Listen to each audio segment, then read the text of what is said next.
guys, it is day 16 of Glory Be. This is our very, very last day reading this book. So we're going to read the last few chapters together.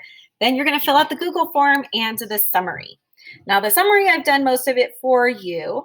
There are blanks that you need to fill in with the important events. Now I'm hoping you have some of the important events written down somewhere from our previous lessons. But if you don't worry. You can always go to my YouTube channel. And I'll post a link to the channel also on this assignment. And you can always either go back and rewatch part of the videos to remember, or you can skip to the end of the video where I show you the notes and you can look at that as well. Okay. But I think a lot of it, when you read through the sentence starters that I've given you for Glory Be on the summary, I think you'll remember the events, or I really hope so. If you've seen most of the videos, then you'll remember them. Okay, so just do your best. So today we're reading chapters 30 and 31. This is the very end of Glory Be. Now, last time we read, it was the 4th of July parade, and a lot of crazy stuff happened. JT attacked Robbie. He showed him a knife and said that he'd better leave town because they didn't want him there. He found out that he knew Robbie's secret, and that Glory was the one that told Frankie, who told JT. And Robbie tells Jesslyn that he's going to be going back home to live with his mom. And Glory feels so bad, she decides to move out of her and Jesslyn's room into the sewing room, and she gives Jesslyn her room. That way she has more space. And that's kind of her gesture of wanting to make things up to her because she feels bad. So at the very end of the last chapter, Miss Bloom had told Glory to invite Emma and any of Emma's friends that she wanted to come to the library for the celebration, since Emma helped make a lot of the treats that were at the parade. So now we're going to read what happens with that. Chapter 30, Books Don't Care Who Read Them. The next day, I tucked my iron shirt into my shorts, fastened on my silver charm bracelet, and headed to the library. Down near the end of the street, of all people, JT and his daddy waited under the library's big shade tree. A police car pulled up, and Mr. Smith leaned in to talk to the officer. JT moved closer to the front library door, and he crossed his arms like a statue guarding the place. I ignored him and marched right up to the sidewalk. "Hey, Miss B." Miss Bloom waved back at me, and the handful of balloons she was holding almost floated to the clouds. "Come on in, Glory. Lots left to do," she said, and we hurried inside. The library looked downright beautiful. Miss Bloom's flowers filled the tops of the lowest shelves. A fancy new poster at the checkout desk explained how to sign up for a library card. This afternoon, even the air in the library felt different. "Who's coming to this shindig?" I asked. "We invited the mayor," Miss Bloom answered. "All the library board members. Anybody who helped with the July 4th celebration. That big sign with the balloons out front is welcoming new library patrons." And then she leaned in close so I could practically read what was written on the dangly book earrings. "Is Emma coming?" she asked quietly. I didn't have time to answer before the front door slammed wide open, and in pranced Mrs. Simpson, dressed up in her white gloves and high-heeled shoes, trailing her esters behind her. All those ladies wore big hats, disguising their green hair. "We're here to help," Miss Simpson announced. She jerked her head from side to side, probably looking for undesirables that she could keep out of the library, like she claimed that she had done for the pool. Miss Bloom handed them a stack of paper napkins and trays of cookies and pointed to the table in the back of the library. "Glory, you and Laura are in charge of the children's room. Laura's there waiting for you." When she heard Laura's name, Mrs. Simpson stopped in her tracks and wheeled around fast. She took off her white gloves, carefully folded them into a pocket of her pink plaid skirt, and said, "I thought only those citizens who actually helped, had volunteered for the July 4th festivities, were invited to the library today." "Well, since Laura arrived in Hanging Moss, she's been helping me," Miss Bloom said. "And this afternoon's event is also to welcome new library users into our community." "New? As in people who've never read a book before? Don't know why they'd need a library." Mrs. Simpson smiled and bobbed at her esters. I looked right at those ladies and said, louder than I should have, Laura's mama is coming too, right, Mrs. B? With all of her friends. They like to read. Okay, not right now. Not right now. Go on. How do you do? I don't know. It shows that you're knocking on your hand. Well, what do you do? Harrison, stop. I wanted to, oops, sorry. You guys, I lost my space with Harrison and his tablet. Mrs. Simpson pranced off with her nose in the air. Miss Bloom looked at me and rolled her eyes before headed back to the checkout desk. I wanted to grab Miss Simpson's big straw hat and stomp on it. I could do a thing but before I could do a thing, the door opened again, and my worst enemy, Frankfurter Smith, slipped in. What was he doing here? Frankie hardly ever set foot in the library. Claimed everything he needed was in his very own set of encyclopedias. I didn't have time to follow him before the front door opened wide again. It was Emma. I raced over to welcome her into the library for the very first time. You came, I said. Behind her was a boy and a girl, her friend Mr. Miles from the taxi, and another lady I didn't know. She and Emma were dressed up just like Mrs. Simpson and her friends. So, this is the library, Emma beamed at me. This is where you spend all of your days. Beautiful. The boy and girl hid behind Emma and peeked around her skirt. This is my neighbor, Mrs. Williams. Emma nodded towards her friend in the blue hat. You know Mr. Miles and his taxicab business. And these two rascals? She pulled the little boy and girl out in front of her. They're Mr. Miles's children, Regina and Eddie. And they love to read, just itching to get their hands on some books. I waved at Regina and Eddie. Hi, I said softly. Miss Bloom came around the corner, smiling as big as you please. Welcome, everyone, she said. Glory, take those youngsters right into the children's rooms. You and Laura can help them fill out the forms for library cards. Before I could do a thing, the door opened again, and in came J.T. Smith. He looked around the library like it was a fancy ballroom he'd mysteriously stumbled into. Well, Mrs. Simpson must have heard all the commotion. She marched around the front tables, busting her britches to see what she was missing. When she saw Emma and her friends, she stormed right up to Miss Bloom. May I speak to you in private? She said. J.T. took one step closer to Miss Bloom, but she stared him down, and he backed towards the door. Then she turned to Mrs. Simpson. Let me introduce you to Mrs. Emma Moore and her friend, Mrs. Williams. Those cookies you're serving probably came from Emma's oven. Miss Bloom's smile reached around to all the ladies. You can bet Mrs. Simpson was not about to shake hands with Emma or her colored friend. Didn't look like she ever wanted to see Miss Bloom again either. She looked straight at Miss Williams in her nice dress and pretty hat with flowers on it, and then down at the two children behind them. Well, if I'd known you were inviting just anybody, Miss Bloom, my friends and I would have stayed home or insisted that the library close. Emma smiled at old Lady Simpson, but I could tell it was a fake smile. I bet she wished she had a pie server in her hand to chase her out of the library door. Muttering about Yankee troublemakers and Negroes, Mrs. Simpson stomped off. Why wouldn't she speak to you, Emma? I asked in a quiet voice. She looked from me to Miss Bloom and shook her head. Folks like that think they're better than anybody else, but she's not. Miss Williams here and me, we know we're as good as anyone. It doesn't matter if those ladies never talk to people like me. Miss Bloom's lips made a hard line. This is not right. Mrs. Simpson will see. What's next on her list? Closing schools? Our park? She stopped to let that sink in. Even before Daddy showed up, this day was turning into a mix of sweet and bitter. But when he opened the door, he seemed calm in the afternoon breeze. That is, until Mrs. Simpson stopped him cold. Your girls, she said, pointing a long, skinny finger at our daddy. It's a shame they have no mother to teach them to behave. Being raised by a maid is no way to learn what's acceptable and what's not. I don't recall them acting this way until these outsiders moved in and Glory befriended them.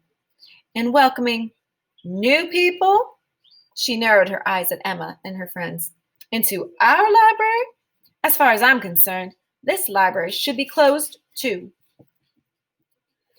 That will never happen, Mrs. Simpson. Never, Daddy said. Libraries are about books. Books have no color, and they don't care who reads them. Miss Bloom moved closer to him and nodded her head so fiercely her earrings were a blur. Mrs. Simpson stormed out of the library and vanished down the sidewalk. When the door opened, I saw JT, Mr. Smith, and the police car had disappeared too. Emma stepped over to me and reached for my hand. My smile and my heart were both about to crack wide open with happiness. So in this chapter, Miss Bloom opens up the library and it's welcoming everybody. It doesn't matter if they're black or white, if they're from this part of town or another part of town, if they've never been to a library before, even if they know how to read. She's welcoming everybody in and including everybody. And we can see that some people are very accepting of that, like Glory and her family and Miss Bloom and Laura. And they're so happy to welcome everybody in and to learn about everybody's differences and things that they have that are the same. But there are a lot of people like JT and his dad and Mrs. Simpson and her friends that think that they should be separate because they're white and they're black. And she's really upset. Mrs. Simpson's really upset that all of this is happening. But Glory and Miss Bloom and Glory's dad, Brother Joe, do the right thing. And they stand up to her and they say, books don't care who reads them. It doesn't matter if you're black or if you're white or what color you are or where you come from. Books are books. They just want to be read. They don't care who reads them. And that made Mrs. Simpson and JT and his daddy and the police officer and all those people that were opposing this leave because they didn't want to be a part of it. But they realized that they couldn't stop it either. So this is chapter 31, the last chapter of the book. It's called What All I Learned This Summer. Maybe it was the balloons out front or Emma's famous lemon cookies that caused the library to fill up. But with all those people, I couldn't find Frankie. I looked behind the big globe next to Miss Bloom's desk. Nope, not near the cookies either. Emma and her friends waved to me from the mystery book section, but I didn't expect to find him there. Frankie had disappeared. Laura was still in the children's room. I plopped myself near her in a big chair. Whew, this is hard work, I said. You seen Frankie? He's steering clear of me today. He was here, explaining what actually happened at the pool break-in, she said quietly. He even apologized about stealing my sock. Frankie apologized? I sat up in my chair. I'm really sorry about the lies he spread, Laura. I think he meant it. I really believe it was mostly his brother's fault, Laura said. Then she smiled and handed me a present. For your birthday, she said. I peeled off the tissue paper. 2 books of stamps and 2 little packages of blue note cards she decorated with music notes tumbled out. We'll be pen pals, Laura said. 1 for me and 1 for you. I remembered what I had in my pocket. So you won't forget this summer. We passed the small shell from my junk poker box back and forth, sharing the sound of the ocean. Laura's mama walked up about then with her friends from the clinic. Pretty soon, there was a line at the checkout desk waiting for new library cards. And those very same chairs Miss Bloom had vowed would never be removed to keep anybody from coming and sitting a while, they were filled with people reading newspapers and books, including Mr. Miles and Regina and Eddie. The next thing I knew, Miss Bloom was tap, tap, tapping, ringing the little bell at the checkout desk. Emma and Mrs. Williams moved from the mystery books towards Miss Bloom. I stood next to Emma and reached for her hand again. Welcome to the Hanging Moss Free Public Library, Miss Bloom said. We are so honored to have you all. Thank you for your hard work on the July 4th celebration. She stopped to look around the big room, filled up with mostly happiness now. We're especially glad to see those of you who are new here. We hope you'll come often. Miss B leaned behind the desk and reached for something. We have scrapbooks in the library, filled with memories, and today I'll add to them. Miss Bloom stepped into the room and started snapping photographs, the instant kind that you wave around till they dry and everybody comes into focus. She held one up. Maybe we'll send this picture off to our newspaper, she said. Show them what this town is really about. And then Miss Bloom winked. It was right at me. For the rest of the afternoon, Miss Bloom smiled almost as bright as the big yellow sun shining through the front picture window. Her library was filled up with people who loved books. But I still needed to find Frankie. I peered around tall shelves into a corner of the children's room. Who was that? Frankie? Spread out on the floor with Regina and Eddie? The F encyclopedia was wide open. He turned the pages real slow. Fireflies light up the night to attract prey, Frankie was saying. They mostly live in warm climates, like Mississippi. You ever see lightning bugs? Same thing as fireflies. Really, they're beetles, you know. I tiptoed quietly away so I wouldn't disturb his explaining the life cycle of the lightning bug. Laura and her mother said goodbye. Emma and her friends headed home. But Frankie ducked out without saying a word. On the chair where I'd been sitting in the children's room was an envelope with my name on it. I opened it, and out fell a fluffy pink flower and a picture postcard of the soldier in front of the county courthouse. On the back of the card was a note. Dear Glory, please meet me at Fireman's Park tomorrow. I'm still sorry about all the bad things that happened. Your friend, I hope, Frankie Smith. I squished the pink mimosa flower between my fingers, trying to get the same smell as when we climbed the tree together. But really, I needed the whole tree blooming to get the sweetness out of the blossoms. Even if we sat under a special tree again, I wouldn't tell Frankie what all I learned this summer. But I didn't hate him. Emma had helped me figure out what hate really and truly was. And that wasn't how I felt towards Frankie. By now, most everybody had left.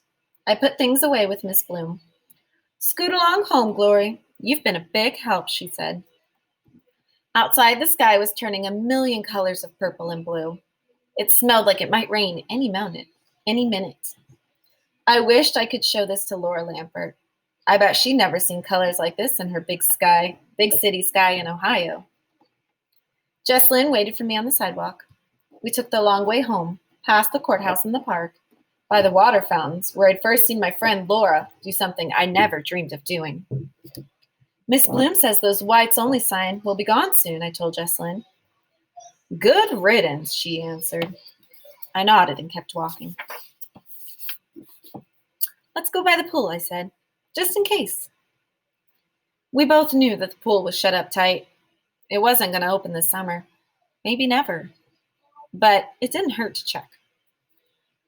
Closed, Jesslyn said, almost without looking at the padlocked gate. I leaned close to the pool fence and gazed one last time at the empty lifeguard chairs up high above the blue water. I took a deep breath to remind me of the times I'd sat under that mimosa tree with Frankie. You know what, Jesslyn? When this summer started, I was worried that the worst thing would be having the pool closing before my birthday and me not having a party. But being 12's turning out okay after all. We crossed Main Street together and I said, we still have that mess of a room to clean up before Emma sees it and gets after both of us. Maybe I'll find some barrettes. Do something with your hair. My sister flipped my ponytail and made a face. We both laughed at that, and then we headed back down the cracked sidewalk, walking fast towards home. And that's the end of Glory Be. Such a good book. This is one of my favorite read-aloud books ever. It shows that there can be so much growth. This whole story happened over like a week. Is at the beginning of the story, maybe a little more than a week. The chapter 1, it was, I think, 11 days until her birthday. Oh, where did it? I'm only 11. What difference does it make? You can sneak in. Oh, where was it? I want to say it was 11 or 12 days at the very beginning of the book before her birthday. So all of this happened in less than 2 weeks. All of these huge events in Glory's life. She went from only caring about herself and her birthday party and the pool closing to realizing that there was these big changes happening in her town and that she understood that they were good changes, that they were helping people, but that not everybody saw it that way. And that's what was causing conflict and causing problems, like her pool to close. And we even read at the end of the book, she says, at the beginning of this summer, I was only worried about myself, about my party, about my pool, and what I wanted. And now I realize that even though the pool's closed, even though I didn't have my party there like I wanted, being 12 is not so bad, because she realizes that there's bigger things out there than just her and just her pool. And she got to be a part of something huge, the library opening up to everybody, and got to see how great it was to have everybody gathered together, whether they're black or white or from one side of town or the other, but gathered together just to share books and to celebrate together. So it's a really great story about change and about thinking about yourself, but also thinking about how you fit into a bigger picture and about how your actions can change the world. Like Glory changed the world in her town with her letters to the editor, and about standing up for what's right and standing up for her friends and for equality. And she's only a girl. She's only 11 or 12. So it's really important at end of books to reflect about what the author's trying to teach us. And the author is trying to teach us that it's important to stand up for what's right. It's important to think about what a difference you can make and how you can make things right and how you can stand up for other people. So I really hope you like this book. It's one of my favorite books. When you're done, fill out the Google form. I know we didn't take any notes this time, and that's on purpose to make sure that you listened. There's only going to be a couple of questions, and they should be pretty easy. So fill out the Google form, and then you're going to do the summary, and that's it for Glory B.